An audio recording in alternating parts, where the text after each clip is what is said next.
ko sisimula ng aking liham kasaysayan, ay hayaan mo akong batiin kita ng Assalamualaikum warahmatullahi jami'an wa barakatuhu. Gayon na rin sa lahat ng mga nakikinig ng iyong programang Buhay Mo, Buhay Ko Konektado. Magandang dapit hapon sa inyong lahat.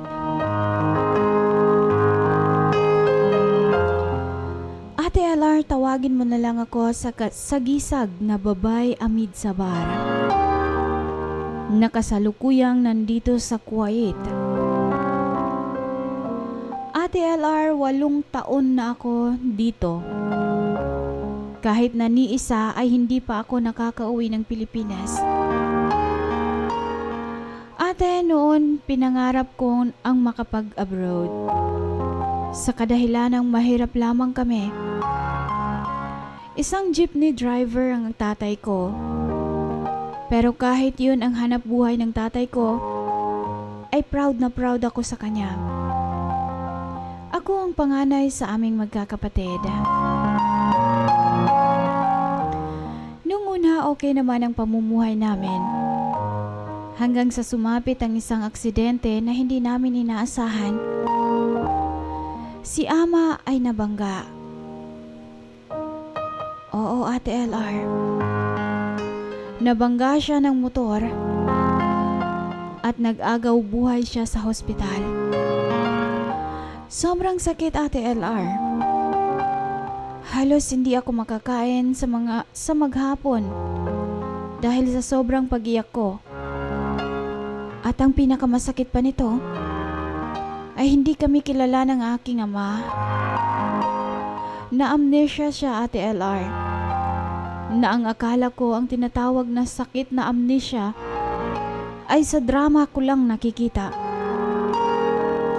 Hanggang sa nakauwi na siya, Ate LR, pinalayas niya kami kasi hindi daw niya ako kilala.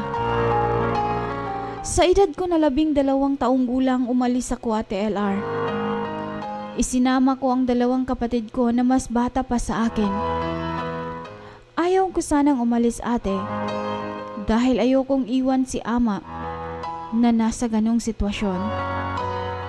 Nakapagbabangon ay ang nanay ko pa ang babangon sa kanya.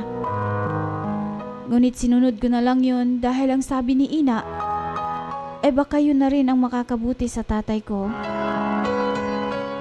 Nagdaan ang mga araw, Ate LR. Sa wakas, nakaalala na rin si ama. Hinanap niya rin kami doon sa lola ko at ang sabi niya sa akin ay bakit ko raw siya iniwan. Napayak na lamang ako, Ate LR, at nayakap ko si ama.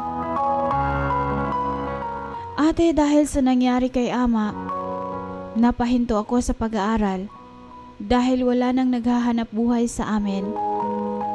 Nanay ko na lang ang tinutulungan ko sa paghahanap buhay dahil hindi na kaya ni ama na magtrabaho pa. Taong 2003, dahil sa lagi na lamang akong nasa bahay ay nakilala ko ang lalaking unang minahal ko ng sobra-sobra. Natawagin mo na lamang sa pangalang Mama Salipag. Si Mama Salipag, Ate LR, ay sa pamamagitan ng love letter lang kami nag-uusap. Dahil hindi pa masyadong uso ang cellphone noon. Pero sobrang minahal ko si Mama Salipag. Kahit sa sulat lang kaming nag-uusap. Yun bang tipo na parang ayaw mo nang magmahal ng iba kundi siya lang talaga. Hanggang sa dumating ang 2004, naisipan kong magpaalam sa mga magulang ko na makipagsapalaran ako sa Marawi. Pero hindi sila pumayag. Sa araw din na yon ay tumawag sila sa tito ko na nasa Maynila para maghulog ng pera para sa tiket ko. Hindi lang ako nakaalis agad dahil namatay ang pinsan ko sa araw na yon. December 24, 2004, nang paalis na ako papuntang Maynila. Ate, sobrang iyak ng tatay ko at sobrang higpit ng yakap niya sa akin. Sabay sabi niya sa akin, huwag mong pababayaan ang mga kapatid mo dahil ikaw ang panganay. At ang nanay mo dahil baka hindi na tayo magkikita pang muli. Sobrang sakit sa akin ang mga sinabi ni Ama sa akin. Iyak ako ng iyak. Nilisan ko ang lugar namin na walang kaalam-alam si Mama sa lipag. Sa kadahilanang hindi ko kayang dagdagan pa ang lungkot na nararamdaman ko. Nag-iwan na lang ako ng sulat kay Mama sa lipag. Sa kanya yun mababasa ay nasa Maynila na ako. Ate, ng 10 buwan na ako sa Maynila nang mag-test ang kaibigan ko na wag ko na daw kontakin si Mama sa lipag dahil ikakasal na siya. Ate, sobra akong nasaktan. Kahit mismo sa harapan ng tito ko, umiyak ako. Di ko naramdaman ang hiya sa mga oras na yon dahil binalot ako ng sakit at kalungkutan. Pinayuhan na lamang ako ng tito ko na para ko na ring pangalawang ama. Na binigyan ako ng tito ko ng pera para makapag-load na rin. Na itatawag ko kay Mama sa lipag. Ate, tumawag ako kay Mama sa lipag. Pero hindi ko siya nakausap at nanay niya lang ang nakausap ko. At ang sabi ng nanay niya, pinikot daw siya. Ayoko sanang maniwala sa lahat ng narinig ko, ate. Pero dumating ang araw na nabigyan din kami ng pagkakataong makapag-usap ni Mama sa lipag. Doon pa ako naniwala at ang sabi niya sa akin, iiwan niya yung babae dahil susunod siya sa Maynila. Pero ang sabi ko sa kanya, wag mo nang gagawin yan. Ate, kahit kasal na siya, lagi pa rin siyang nagtitext. Hanggang sa nagpalit na ako ng number dahil hindi ako makapag-move on. Hanggang sa sinubukan kong muling magmahal para makalimutan ko si Mama sa lipag. Natawagin mo na lamang sa sagisag na engineer. Pero hindi rin nagtagal, Ate LR. Pinikot din ng babae. Ikinasal na naman si engineer sa harap-harap ko pa. At ang sabi niya sa akin ay pikutin ko daw siya para kami ang magpakasal. Pero ate, ni minsan hindi sumagi sa isip ko ang ganun dahil di pa ako handa. Di pa ako handang mag-asawa dahil 15 years old pa lang ako noon. Nilibang ko ang sarili ko na nagtatrabaho.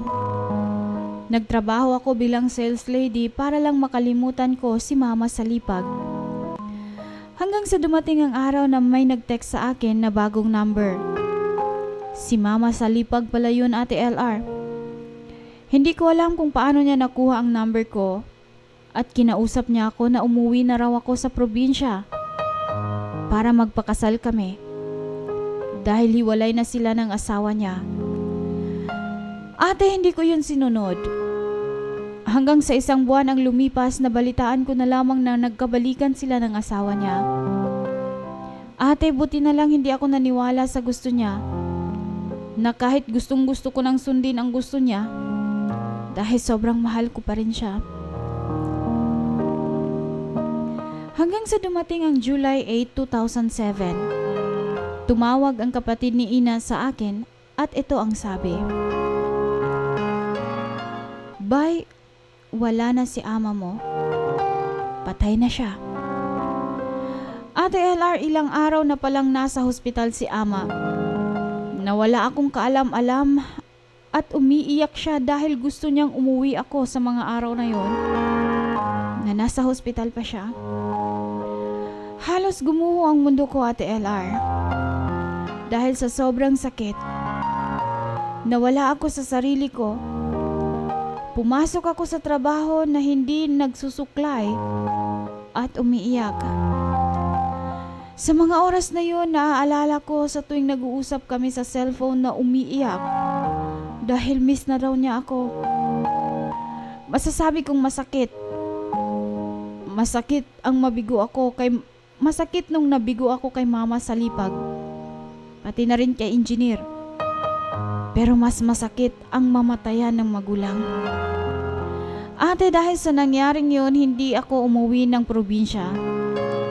Nag-apply na lamang ako sa abroad na lingid sa kaalaman ng nanay ko. Isang buwan mahigit nakaalis ako September 23, 2007. Nag-flight ako. Tumawag ako sa nanay ko na flight ko na. Ang akala niya ay flight ko pa uwing probinsya. Ate, masasabi kong sinuwerte pa rin ako sa pag-a-abroad ko dahil sobrang bait ng napuntahan ko. Nang 3 taon na ako sa Kuwait, muli na naman kaming nagkaroon ng kontak ni Mama Salipag. Si Mama Salipag ay kinausap na naman ako muli na umuwi ako kasi hiwalay na sila ng asawa niya. Pero nagmatigas pa rin ako, Ate LR. Di na madadagdagan pa ang sakit na dinulot niya sa akin. Ang sinabi ko na lamang sa kanya, Tayan, usaban sa banala tito'y kapag kalilinin ka. Siya sa laki na sanguli ka ay mga lukas ko. Katalimaan ko sa ka. Taman ka ng mga wata ng ka. Pero alam mo, ate, ang sagot niya ay gagawin daw niya yon pag umuwi ako. Balak ko na sanang umuwi. Pero nakalipas ang ilang buwan, sinabi na sa akin ng nanay ko na ikinasal na siya sa pangalawang na pangasawa niya. Masakit din sa akin ang balitang yon dahil umasa na naman ako. Ilang taon hindi ako nakapag-move on kay Mama Salipag. 2010, buwan ng Ramadan, yun ang nang tumawag si Ina sa akin na nasa hospital daw ang tito ko. Yun ang tito ko na nasa Maynila na para ko ng pangalawang tatay. At yun din ang araw na yun ay namatay din siya, Ate LR. Sa mga panahon na yon, hindi ako makapagtrabaho ng maayos. Ang hirap, ate. Sobra. Hanggang sa nakilala ko si Rox. Si Rox ay andito rin sa Middle East. At sa pamamagitan ng Facebook ay nakilala ko siya. Si Rox ay una palang minahal ko na. Nang parang pagmamahal ko kay Mama Salipag. Ate, sa una magkaibigan lang kami ni Rox. Hanggang sa di na pala namin namalayan na mahal na pala namin ang isa't isa. November 2010 nang maging kami ni Rox. Sa pagitan namin ni Rox ay maraming taon sa friends o sa friend list namin ang gustong sumira sa relasyon namin. Pero nagtiis ako sa lahat. Nagtiis ako sa lahat ng sinasabi nila na kesyo daw di ako kayang panindigan ni Rox. Nalulukohin lang daw niya ako. Hanggang sa nagkaroon ng kontak ang dating kasintahan ni Rox sa kanya. At sa mga panahon na yan, nalaman niya na kasintahan ko na ang kasintahan niya. Pinilit niya si Rox na hiwalayan ako. Pero hindi ako hiniwalayan ni Rox. Hanggang sa may nasabi si Rox na sobrang bumasag sa puso ko na hindi ko pinahalata sa kanya na nasaktan ako. Si Rox ay hinahanapan ng mga pinsan niya ng mapapangasawa sa pamilya din nila. Sa mga oras na yon habang nag-uusap kami ni Rox, nasabay umiiyak ako nang tanging naisagot ko na lamang sa kanya ay ako na lamang ang hihiwalay. Dahil tayo ay hindi pa naman nagkita ng personal. Kung tayo man ang para sa isa't isa, kahit dagat man ang pagitan natin ay magkakatuluyan pa rin tayo. Pero Ate LR, hindi siya pumayag sa sinabi ko na maghiwalay kami. At dahil doon, Ate LR, ay sinanay ko na ang sarili ko para kahit mawala man siya sa akin, ay kaya kong tanggapin. Hanggang sa unti-unti nanlalamig na siya sa akin. At dahil sa nangyari na yon, Ate LR, ay nakilala ko si Nords. Si Nords na binigyan ko ng puwang sa puso ko, na taga-lugar ko din, na sa Facebook din kami nagkakilala. Pero hindi nagtagal, Ate LR, ang relasyon namin yun. Dahil pinikot siya ng babae. Ate, dahil kay Nords, nagkahiwalay kami ni Rox ng 6 na buwan na walang komunikasyon sa isa't isa. Taong 2012, pauwi na si Rox ng Pilipinas. Pero bago siya umuwi ay inayos namin ang naudlot naming relasyon. At nag-iwan siya ng isang salitang, pagbalik ko, pag-uusapan natin ang tungkol sa atin, na siya ko namang pinanghahawakan. Ate LR, nang bumalik si Rox sa Middle East, naayos namin ang relasyon namin hanggang sa nagplano kaming magpakasal pagdating ng araw. 2013, nang isa na naman sa mga magulang ko ang pumanaw. Oo, Ate LR, namatay ang lolo ko na hindi ko rin nakita tulad ni ama at bapa ko. Taong 2014, buwan ng February noon, nang ganapin ang engagement party ko. Opo, Ate LR, namanhikan na ang mga magulang ni Rox sa mga magulang ko. At ngayon ding March 2015, inshallah, ay ikakasal na kami ni Rox. Ate LR, naghahalo ang nararamdaman ko. Excited ako kasi makikita ko na sa personal ang lalaking nakilala ko sa Facebook. At minahal ko ng 4 na taon ng sobra. At excited na rin ako, Ate LR, na mayakap ko si Ina dahil 11 years na hindi kami nagkita. Pero nanghihinayang din ako dahil wala na si ama, wala na si bapa at si Tua sa araw ng kasal ko. Hanggang dito na lang marahil ang aking kasaysayan. Sukran. Lubos na nagpapasalamat. Bye-bye, Amid Sabar.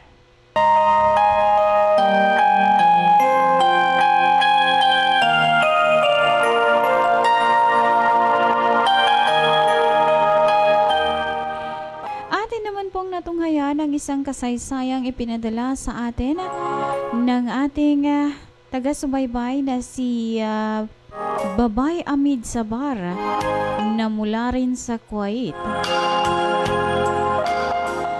Sa'yo, Babay Amid Sabar, benar mambo Amid Sabar ka? Ang napansin ko lang, Babay Amid Sabar, bakit ganon? Yung time na dapat sana ay lagi mong tinatawagan si ama mo na alam mong umiiyak at gusto niyang makita ka na dahil namimiss ka, ikaw naman ay kasalukuyang nagdudulopasay sa sakit ng nararamdaman mo dahil bigo ka sa pag-ibig kay mama sa lipag. Sana man lang yung oras na iginugol mo doon kay mama sa lipag ay ibinigay mo sa iyong ama. Dahil bago ka umalis, alam mo rin naman na may sakit siya. Ngunit magpaganon pa man, walang nangyayari sa buhay natin na walang dahilan. Lahat ng bagay na nangyayari sa mundo ay may dahilan. Ika nga sa ang aking kaibigan na si Haja Mariam Kusain Maulana, sabi niya, walang pagsubok na ibibigay si Allah na hindi natin kayang lutasin. Manalig lang at magtiwala sa Allah dahil walang imposible sa Kanya. Kaya gaya rin ng nasabi ni Sis Mariam, Babay Amid Sabar, lahat ng pangyayari sa buhay natin ay may dahilan. Kung mayroon man tayong nais na abutin or nais maabot sa buhay ay magtiwala lamang tayo sa kaisa-isang Allah. Ngayon, nagmahal ka at dahil sa nangyari sa iyong pagkabigo kay mama sa lipag, papalit-palit ka na lamang ng boyfriend. Yun ang napansin ko. Pero alhamdulillah, dahil sa nangyaring yun, ay nakilala mo ang taong magpapaligaya sa'yo. Nakilala mo ang taong magpapakasal sa'yo. At nakilala mo ang taong sasabayan mo hanggang sa pagputi ng inyong mga buhok. Kaya sana ang wish ko na lang sa ngayon, inshallah, na maging masaya kayo ni Rox. At inshallah, hindi ka na mabibigo pang muli sa pag-ibig. At inshallah, sana mahaba pa ang buhay ni ina mo. At siguro tama rin ang sinabi ni ama mo sa ngayon, kapag nagkaasawa ka na, huwag mong kalimutan si ina mo at ang mga kapatid mo. Yan ang lagi mong panghawakan, yung huling salitang ibinilin sa iyo ni ama mo. Alagaan at mahalin mo si ina mo at mga kapatid mo, lalo't higit kahit na may asawa ka na. Maraming salamat sa iyo, Babay Amid Sabar, sa iyong kasaysayang ipinarating sa ating himpilan. Naway nakapagbigay ito ng leksyon at aral sa mga tagapakinig natin, na sana yung mga kabataan natin, wag naman siguro tayong maaga pa fall in love na. Dahil kapag nasasaktan tayo, sobra-sobra pa yung sakit na nararamdaman natin. Kaya dapat, ika nga ay focus tayo sa buhay na kung saan kasama pa natin ang ating mga magulang. Dahil walang mapaglagyan ang sakit kung wala ka ng magulang na malilingunan sa kaliwa at kanan.